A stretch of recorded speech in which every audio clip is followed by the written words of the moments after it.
அண்ணத்து மேல இப்ப எல்லாருமே பயங்கரமான கோவத்துல இருக்காங்க அப்படின்னே சொல்லலாம். உண்மையிலேயே அண்ணன் ஏன் தான் இப்படி பண்ணிக்கிட்டு இருக்காங்கன்னு ஒண்ணுமே புரியலையே அப்படிங்கிற மாரி சொல்லி, அவ்ளோ அண்ணத்து மேல கோவமா இருக்காங்க. ஏன்னா, இந்த ரம்யா இந்த வீட்டுக்குள்ள வரா அப்படின்னாலும் சரி, இவங்களோட வாழ்க்கைக்குள்ள வரா அப்படின்னாலும் சரி, அதுக்கு எல்லாத்துக்குமே ஒரே ஒரு குறிக்கோள் மட்டும் தான் அவளுக்கு இருக்கு. அதாவது இந்த வீட்ல அதாவது தன்னை காதலிச்சு ஏமாத்துன அந்த குடும்பத்தையே அழிக்கணும் அப்படிங்கிற ஒரே ஒரு காரணம் மட்டும் தான். அப்படி இருக்கும்போது நம்ம அண்ணன் அந்த ஒருத்திய அதாவது அந்த ரம்யாவ இந்த மாரி ஆரத்தி எடுத்து வரவேற்காத அப்படிங்கிற மாரி சொல்லி அண்ணத்துக்கிட்ட எல்லாருமே சொன்னாங்க. அதுவும் இல்லாம இப்போ இந்த மணி நேரா போயிட்டு அதாவது அங்க அண்ணன் தான் ஆரத்தி எடுக்கணும் அப்படி இப்படிங்கிற மாரி சொல்லும்போது, அந்த ஒரு டைம் கூட எல்லாருமே நம்ம அண்ணத்துக்கு சாதகமா நின்னு, அதே மாரி இந்த இவங்க மணிக்கு எதிரா நின்னுகிட்டு, அதாவது இந்த மாரி முடியாது அண்ணன்லாம் ஒரு காலமும் அந்த ஆரத்தி எடுத்து அவள வீட்டுக்குள்ள வரவேற்க மாட்டான் அப்படிங்கிற மாரி எல்லாத்தையுமே சொன்னாங்க.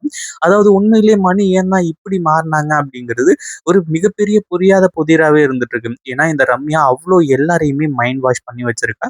உண்மையிலேயே இந்த ஒரு விஷயத்தெல்லாம் கொஞ்சம் கூட எதிர்பார்க்கவே இல்ல அப்படின்னு தான் சொல்லணும். இப்போ அதையும் தாண்டி அண்ணன் மாமா நீங்க எதுக்கும் கவலைப்படாதீங்க. அதே மாதிரி இப்ப என்ன எல்லாமே நடந்து முடிஞ்சிருச்சு. இதுக்கு மேல நமக்கு வேற வழி கிடையாது. வீட்டுக்கு வந்த மருமகள இப்படி நம்ம பண்றது தப்பு. அதுவும் இல்லாம அந்த அவங்க 2 பேரையும் நான் ஆரத்தி எடுத்து வரவேற்கிறேன். அதுல எனக்கு எந்த ஒரு பிரச்சனையும் இல்ல அப்படிங்கிற மாரி சொல்றாங்க. இத கேட்டதுக்கு அப்புறமா நம்ம அதாவது இந்த இடத்துல இப்போ நம்ம கார்த்திக்லாம் சரி ஓகே. அண்ணன் சொன்னா அது கரெக்ட்டா இருக்கும் அப்படிங்கிற மாரி சொல்லி, அண்ணன் சொல்றது எல்லாத்தையுமே கேட்குறாங்க. உண்மையிலேயே இப்படி இருக்கணும். அண்ணன் ஒரு வார்த்தை சொன்னா, அந்த வார்த்தைக்கு மறுபேச்சு பேசாம இவங்க எல்லாருமே பேசுறது உண்மையிலேயே ரொம்ப ரொம்ப ரொம்ப நல்ல விஷயம் அப்படின்னே சொல்லலாம். சரி இப்படிலாம் போயிட்டு இருக்க சமயத்துல அடுத்தடுத்து என்ன நடக்குது அப்படின்னு பார்த்தீங்கன்னா, நம்ம அண்ணன் ஆரத்தி தட்டோட வெளிய வராங்க. அதாவது மணி மணி இவ்ளோ டேலண்டடான ஒரு ஒரு பொண்ணா அப்படிங்கிற மாரி சொல்லி, ரம்யா அதிர்ச்சி ஆகுற அளவுக்கு ஆகுது.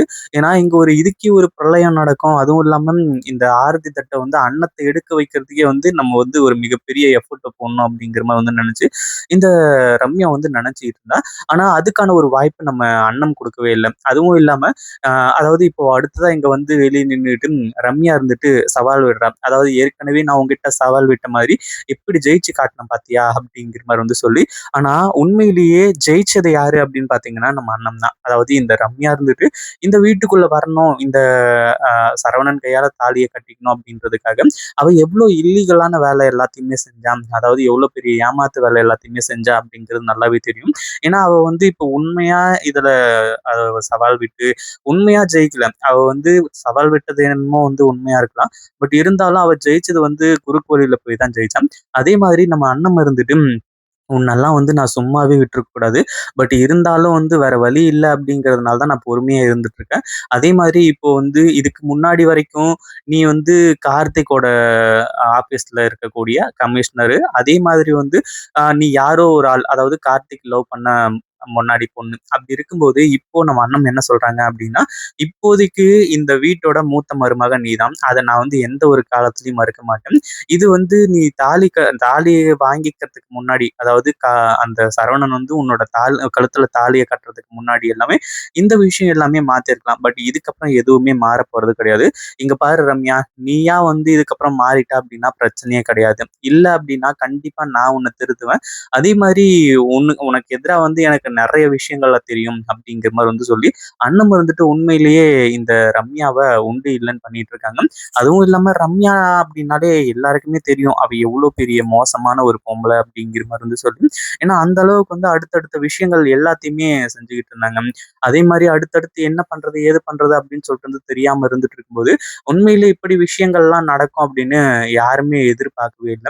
ஏன்னா அந்த அளவுக்கு ஒரு சில சம்பவங்கள் எல்லாமே நடக்க ஆரம்பிச்சிருச்சு. அண்ணன் கையால ஆரத்தி எடுத்து வீட்டுக்குள்ள வரவேற்கிறதா, அது ஒண்ணு நடக்கணுமா? அப்படிங்கிற மாரி சொல்லி எல்லாருமே யோசிச்சுக்கிட்டு உட்கார்ந்துகிட்டு இருந்தாங்க அப்படின்னே சொல்லலாம். சரி இப்படிலாம் போயிட்டு இருக்க சமயத்துல இப்போ நம்ம அண்ணன் இப்போ இந்த ரம்யாவையும், சரவணனையும் ஆரத்தி எடுத்து வீட்டுக்குள்ள வரவேற்கிறதுனால, இன்னும் இவங்க எல்லாருக்குமே குளு குளுன்னு ஆக ஆரம்பிச்சிருது. அதுவும் இல்லாம அதாவது இன்னும் தலைக்கு மேல ஏறி உட்கார்ந்துக்குவாங்கன்னு சொல்லுவாங்க இல்லையா? இடம் அதாவது இடம் விட்டா இப்படி ஏறி உட்கார்ந்துக்கிறாங்க அப்படின்ற மாரி சொல்லி, அந்த மாரி ரம்யா ரம்யாலாம் வந்து, "நான் வந்து இவ்ளோ இதா இருக்கிறதுனால தான் நீ இவ்ளோ பணிஞ்சு போற. அதாவது எனக்கு அடங்கி இருக்க நீ" அப்படிங்கிற மாரி வந்து நெனச்சுட்டு இருக்காங்க.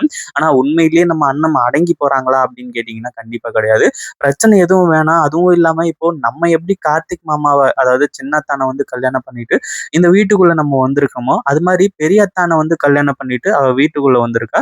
அவள சீக்கிரமா திருத்தி அவள நல்லவளாக்கி சரவணன் கூட அதாவது பெரியத்தான் கூட வந்து நல்லபடியா வாழ வைக்கணும். அப்படிங்கிறது தான் வந்து இப்போ நம்ம அண்ணத்தோட குறிக்கோளா இருந்துட்டு இருக்கு. அதாவது நமக்கு இவ்ளோ பிரச்சனை தரா, அதுவும் இல்லாம நம்மளோட குடும்பத்த அழிக்கிறதுக்காக தான் வந்திருக்கா அப்படிங்கிற மாரி சொல்லி, நம்ம அண்ணன் வந்து கோவப்படல. எப்படியாச்சும் வந்து அவங்கள இந்த மாரி வந்து மாத்திரணும் அப்படிங்கிற மாரி வந்து நெனச்சு தான் இந்த ஒரு விஷயங்கள் எல்லாமே தெரிஞ்சுட்டு இருக்காங்க. ஆனா அதே சமயத்துல ரம்யா இருந்துட்டு அடுத்தடுத்து பண்ண போற சம்பவங்கள் எல்லாமே சிறப்பா இருக்க போகுது. ஆனா அது எல்லாத்தையுமே முறியடிக்கிறதுக்கு நம்ம அண்ணன் வந்து ரொம்ப தயாரா தான் இருந்துட்டு இருக்காங்க அப்படின்னே சொல்லலாம். யார் என்ன பண்ணாலும் சரி, ஏது பண்ணாலும் சரி, நம்ம அண்ணன் வந்து தன்னோட வழியில கரெக்ட்டா இருந்துட்டு இருக்காங்க. எவ்ளோ பெரிய பிரச்சனை வந்தாலும் பார்த்துக்கலாம் அப்படின்ற மாரி சொல்லி, ஆனா அப்பவும் இந்த ரம்யா இருந்துட்டு, "ஏய் அண்ணோம் உன்ன பாரு நான் என்ன பண்ண போறேன்னு மட்டும் பாரு. இன்னைக்கு காலடி எடுத்து வச்சுட்டேன்ல, அதுக்கப்புறம் இந்த வீட்ல மொத்தமே போராட்டமா தான் இருக்கும். இந்த குடும்பத்தையே அழிக்கிறதுக்காக தான் நான் வந்திருக்கேன்." அப்படின்ற மாரி வந்து சொல்லிட்டு இருக்காங்க. இப்போ நம்ம அண்ணன் இருந்துட்டு, "நீ எந்த எல்லைக்கு போனாலும் சரி, நான் வந்து உன்ன தடுக்கிறதுக்கு தயாரா இருக்கேன். இதுக்கு மேல வந்து நீ நினைக்கிறதெல்லாம் நடக்காது." அப்படிங்கிற மாரி வந்து சொல்லி, ஒரு மிகப்பெரிய முட்டுக்கட்டையோட வந்து நின்னுகிட்டு இருக்காங்க. அடுத்தடுத்து வந்து நம்ம அண்ணன் என்னென்னலாம் செய்ய போறாங்க, இந்த ரம்யா என்ன செய்ய போறா அப்படின்றதெல்லாம் இன்ட்ரஸ்டிங்கா இருக்கும். இத பத்தி நீங்க என்ன நினைக்கிறீங்க? அந்த வீடியோ புடிச்சிருந்தா லைக் பண்ணுங்க, ஷேர் பண்ணுங்க. இப்பதான் நம்ம சேனலுக்கு ஃபர்ஸ்ட் டைம் வரீங்க அப்படின்னா, கீழ இருக்க சப்ஸ்கிரைப் பட்டன பிரஸ் பண்ணிக்கோங்க.